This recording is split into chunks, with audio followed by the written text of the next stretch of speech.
आप जुड़ चुके हैं धमाका 24 से। लंबे समय बाद आपसे जो है चर्चा हो रही है। लंबे समय बाद हम एक बड़ा समाचार आप तक लेकर आए हैं। बीते दिनों आपने देखा होगा अखबारों के माध्यम से भी और अन्य मीडिया के माध्यम से भी कि महापौर सागर के लिए जो है विभिन्न प्रकार से प्रताड़ित किया जा रहा है, चाहे वो मुख्यमंत्री के सामने का मामला हो या उनकी अनुपस्थिति का मामला हो। और इस बात से न केवल महापौर संगीता सुशील तिवारी जो है आहत हैं, बल्कि इससे ज्यादा आहत जो है वो है ब्राह्मण समाज।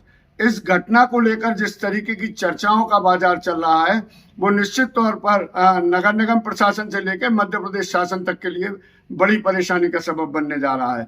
इस मामले को लेकर चर्चाओं के साथ साथ मीटिंगों के दौर भी लगभग शुरू हो चुके हैं और इनमें ये निर्णय जो होना है वो महापौर के सम्मान को लेकर होना है। जिस तरीके से निगम महापौर का स्थानांतरण निरस्त किया गया और जिस तरीके से उनके लिए जो है अधिकार दिए गए वो चर्चा में है।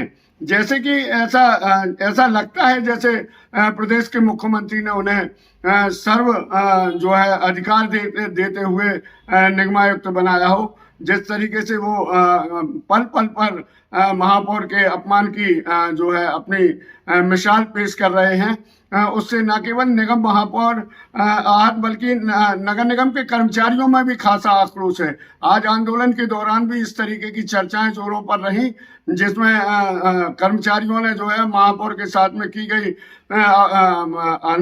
अवैधता को जोरों से उठाया। उन्होंने कहा कि जिस तरीके से हमारे शहर के प्रथम नागरिक को दरकिनार किया जा रहा है, जिस तरीके से उनको मंच पर अपमानित करने का कार्य किया जा रहा है, जिस तरह से उनके आमंत्रण में उनके लिए कार्ड में 5वें स्थान पर ले जाने का कार्य किया गया है, निश्चित तौर पर जो है निगमायुक्त की हर तरफ चर्चाओं का बाजार गर्म है। निगमायुक्त राजकुमार खत्री ने लगातार जो है महापौर के खिलाफ एक अभियान चला रखा है और उसके चलते ही उनका स्थानांतरण बीते समय में हुआ था। परंतु प्रदेश के मुखिया ने शायद ये सोचा होगा कि राजकुमार खत्री एक ऐसा मोहरा है जो सामान्य वर्ग की एकमात्र महिला जनप्रतिनिधि को जो है ठिकाने लगा सकता है और उसी के तहत ये पूरी योजनाबद्ध तरीके से जो है पूरा कार्य हुआ है और इससे नगर निगम सहित पूरे उसमें जो है चर्चाएं जोरों पर चल रही हैं। इस मामले में निगम महापौर सामने आई और उन्होंने बताया कि किस तरीके से मुझे किन किन जगहों पर जो है अपमानित किया गया और यही वजह है कि अब हम दशहरे पर जो विजयादशमी पर्व पर जो रावण दहन का कार्यक्रम हो रहा है और उसमें शामिल होने नहीं जा रहे और वो उस कार्यक्रम में शामिल भी नहीं हुए। सबसे पहले आप सुनिए महापौर का इस पूरे मामले में क्या कहना है। मुझे कुछ दिनों से लगातार अपमानित किया जा रहा है। अभी हमारे माननीय मुख्यमंत्री जी का जो कार्यक्रम था उसमें भी मेरे द्वारा उनका स्वागत नहीं कराया गया। अभी ये निगम में जो मुख्यमंत्री कन्यादान योजना में चेक वितरण का कार्यक्रम था उसमें भी मुझे आयुक्त द्वारा 40 मिनट इंतजार कराया गया, वो भी बाद में आए वहाँ पर। अभी सेवा पखवाड़ा के तहत जो वोकल फॉर लोकल का कार्यक्रम हुआ था उसमें मैं गई तो ना वहाँ आयुक्त साहब आए ना ही किसी अधिकारी को वहाँ भेजा उन्होंने। और जहाँ तक कार्ड की बात है, जो निगम द्वारा अभी रावण दहन का कार्यक्रम होना है कल, तो उसमें कार्ड में मेरा कहाँ नाम है इससे मुझे कोई फर्क नहीं पड़ता है। तो दो परिचितों ने बताया है कि आपका फिर से अपमान किया जाएगा इसमें, तो इसलिए मैं इस कार्यक्रम में नहीं रहूंगी। नगर निगम आयुक्त द्वारा लगातार मेरे खिलाफ षड्यंत्र किसी योजनाबद्ध तरीके से किसी के कहने पर या जानबूझकर किया जा रहा है, इसलिए मैं बहुत ज़्यादा आहत हूँ।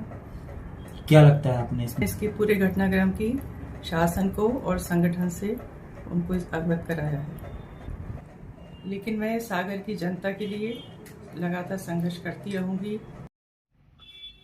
नगर निगम प्रशासन में लगातार जिस तरीके की चर्चाएं बनी और जिस तरीके की स्थितियां बनी हुई हैं, अखाड़ा बना हुआ है। ना तो सत्ता इसको देखने को तैयार है, न संगठन इसको देखने को तैयार है।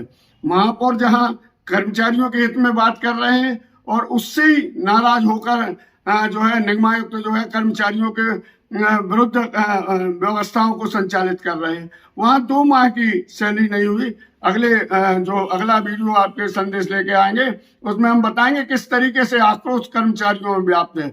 आज बड़ी संख्या में निकले हैं कर्मचारियों ने जो है अपना आक्रोश प्रदेश सरकार के खिलाफ भी जताया है। लोग ये जानना चाहते हैं कि किस तरीके की सरकार जो है चलाना चाहते हैं, नगर सरकार किस तरीके से चलाना चाहती है, प्रदेश की सरकार, प्रदेश का संगठन। निश्चित तौर पर इसकी चर्चा दूर तक होगी, अभी नहीं तो 2027 में होगी, 2028 में होगी, 2029 में होगी।